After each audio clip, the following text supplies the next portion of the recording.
15-16 বছর বয়স থেকে আমার এটা ঠিক নয় আর কি, ওটা সম্বন্ধে একটু অবিচারই হলো। না না, অবিচার তো হলোই। শুনুন, ব্যাঙ্গের একটা কাজ হচ্ছে একটু বাড়িয়ে চাড়িয়ে বড় বড় লোকের প্রতি অবিচার করা, বুঝেছেন তো? তাহলে তো খুব ভালো। যেরকম যে কোনো পুজো গণেশকে পুজো না করে শুরু হয় না, জানেন তো? সেইরকম কোনো কথা রবীন্দ্রনাথকে ছাড়া আর কোনো ব্যঙ্গ রবীন্দ্রনাথের দাড়িতে একটু এরম না করে হয় না। হ্যাঁ, না উনি যে রবীন্দ্রনাথ যে হাসেন নি এটা অবশ্য ঠিক নয়, আমি একটু বাড়িয়েই বলেছি। আমি চন্দ্রবাবুকে বলছি, আপনি বাঙালি সম্বন্ধে এত হতাশজনক কথাবার্তা বললেন, তাহলে আজকে এই বাঙালি থেকেই তো বেরোচ্ছে অমর্ত্য সেন, এবং গতকাল যিনি আসছেন ঝুম্পা লাহিড়ির মতো সাহিত্যিক। অমর্ত্য সেন আজকে বেরোননি। আর একটা কথা বলছি যে আর পরিবর্তন যুগে আজকে এই ব্যঙ্গর যে ব্যাটপাত চলছে, এর কারণটা কি? কি চলছে ব্যঙ্গর? যেটা ব্যাট, আপনার কথা হয়েছে যেটা ব্যাটপাত চলছে, মানে কেউ হাসে না, সব এখন বিষণ্ণ হয়ে গেছে, হতাশা চলছে। না না না, আমি তা বলিনি। আচ্ছা শুনুন, আপনার অনেকগুলো প্রশ্ন আছে, আমি খুব চট করে বলি। এক হচ্ছে, প্রথম প্রশ্নটা যেন কি ছিল?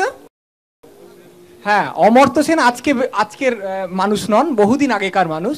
আর ঝুম্পা লাহিড়ি বাংলা সাহিত্য করেন না, ফলে ঝুম্পা লাহিড়ি বাঙালি হতে পারেন, তিনি বাংলা মতে প্রণাম করেছেন, মাছের কাঁটা বেঁচে খেয়েছেন, এসব সাংঘাতিক কৃতিত্বের ঘটনা, কিন্তু বাংলা সাহিত্যের অঙ্গ হিসেবে তাকে গ্রহণ করা যাবে না।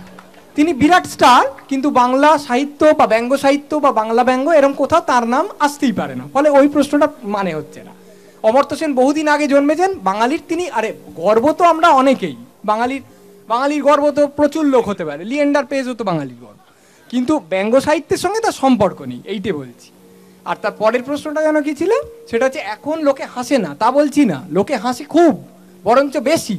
উনি যেটা বলছেন যে ভূতের ভবিষ্যৎ দেখে লোকে হেসে, সত্যি আমিও দেখেছিলাম, হেসে লোকে গড়িয়েই পড়ছে সিটেই, ও টিকিট কাটারও দরকার ছিল না, কারণ সিটে তো বসছেন না, ফলে সেইটা নিয়ে আমার কোনো অসুবিধে নেই।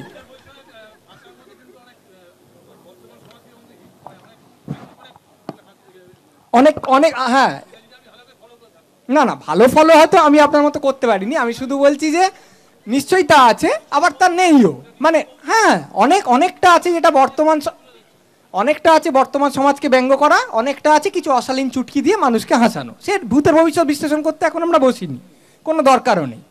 আমার বক্তব্য হচ্ছে এখন কেউ হাসে না, সবাই বিমর্ষ হয়ে পড়ছে, তা নয়। কুলীন সাহিত্যিক হতে গেলে বা কুলীন শিল্পী হতে গেলে একটু বিমর্ষ হতে হয়, এইটা বাঙালির ধারণা। যথার্থ গোমড়া না হলে সে বড় হতে পারে না। উনি একটা কথা তুলছিলেন যে কে বলেছে ঈশ্বরগুপ্ত তো খুব পপুলার ছিলেন, ঠিক কথা, শুধু ঈশ্বরগুপ্ত কেন, যে হুতমের কথা বলা হলো, তার একটা নকশা বেরোনোর পর নকশা লেখার একটা মানে হুড়ুমতাল হুজুক পড়ে গেছিল, পৃথিবীর সবাই তখন নকশা লিখছে। এবার উনি তো মেন স্ট্রিমে বিখ্যাত ছিলেন, কিন্তু সেই জিনিসটা এখন চলে গেছে। এখন আমরা জানি যে যথার্থ গভীর হতে গেলে একটু বিষণ্ণ হতে হয়, একটু চেয়ে আরও বেশি বিষণ্ণ। যদি সে ডিপ্রেসড হয়ে কোনো একটা অ্যাসাইলামে 2 বছর থাকে, তার তো কথা নেই, প্রাইজ বাঁধা, ফলে সেই জিনিসগুলো এখন চলে এসছে, সেটা আমি বলেছি। কিন্তু হাসির খোরাকের কোনো অভাব তো নেই, মানে তাতে কোনো সন্দেহই নেই, সেটাও এখানে কিন্তু আলোচিত হয়েছে যে হাসির খোরাকই এখন বরং আছে, তাতে কোনো সন্দেহ নেই। Can I make two quick remarks?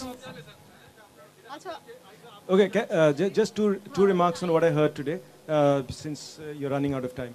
The first is, you mentioned satire and comedy. Somebody made a distinction. And then there's the other thing, which is parody, which you haven't mentioned. For instance, something that comes out of high culture, Ulysses, James Joyce's Ulysses, is a parody of the Odyssey. So instead of having Odysseus, you have Bloom sitting and shitting and wiping his ass with a newspaper called Tidbits. So that also is something to think about, that satire is not only directed towards politicians or real people, but towards canonical texts, something you have not talked about today. The other thing is the mainstreaming of satire, which was also spoken about. Can satire exist in the mainstreams, or does it exist on the edges? Now, about this, the English, whom we know for their satire, in fact, when the cartoonist or the person who circulated the cartoon in Mamata Banerjee's Bengal was beaten up or whatever, one of the things people said, including I, on television, is that if you want to be London, this is not the way you go about it, because in London they don't do this to their cartoonists. But the thing is, Will Self, the novelist, wrote something very interesting in The Guardian, looking back on something he'd written 20 years ago. 20 years ago, he said, the ability of the English to laugh at themselves filled him with optimism in an otherwise sort of not so optimistic England. 20 years later, he feels the mainstreaming of satire and the whole action of laughing at oneself in British society has left him deeply uncomfortable.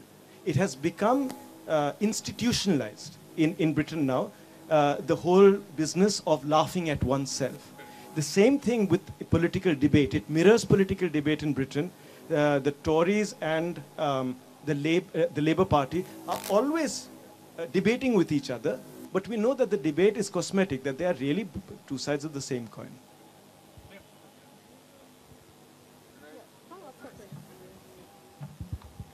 Sorry, the first, what was the first thing? The parody, it's, I think Ram Sita bone gelo, there are religious sort of texts that Bangla has, napitera to ekkale continuously biye barite Ramayana হোক বা মহাভারত হোক এই ক্যারেক্টারগুলোকে নিয়ে parody করে অনেক সময় বেশ ভালোভাবে অশ্লীলভাবে প্যারোডি করেছে so it's is not only politicians it is to put it in a sort of one word, it's always been a sort of attack on the sacred, which is, I think, one of the prime features. But the difference now is as I was saying, the culture of intolerance that we see. হ্যাঁ কিন্তু এখানেও আমি আমরা কালীপ্রসন্নের সময় ছাপাখানা ওয়াজ আ technological break through তখন সদ্য what ever এখন ফেসবুকে বেশ ভালোই সবকিছু হয় সো SMS এও স্যান্টা ভ্যান্টা জোকস কেন মমতাদির সম্বন্ধেও হয় সো আমার মনে হয় প্ল্যাটফর্মগুলো অনেক বদলে নয় অনেক বেশি হয়ে গেছে সো কাল বাদে পরশু অন্যভাবে হবে so I think whether it's satire or whatever, there will be new platforms for it. Cinema যেরকম হয়েছে তেমনি গানেও হয় ব্যাঙ্গো প্যারোডি ইনফ্যাক্ট গানে অনেক বেশি হয় প্রবাবলি লেখার চেয়ে সো আই গেস আচ্ছা আমরা সময় একেবারেই শেষ হয়ে গেছে আমরা আপনাদের ধন্যবাদ আমাদের এই আমরা ভেবেছিলাম 3-4 জন লোক থাকবে বোধহয় আলটিমেটলি কিন্তু আপনারা অনেকেই এসেছেন এবং আপনারা একটা মন দিয়ে আমাদের কথা শুনলেন এর জন্য ধন্যবাদ আর thank you for the questions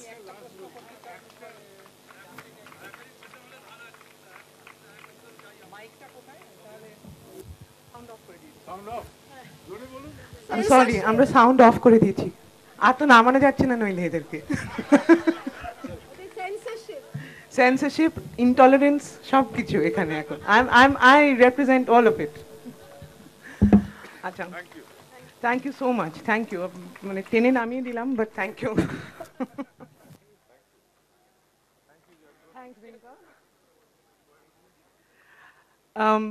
This is a fairly warm evening. It's not very chilly, is it?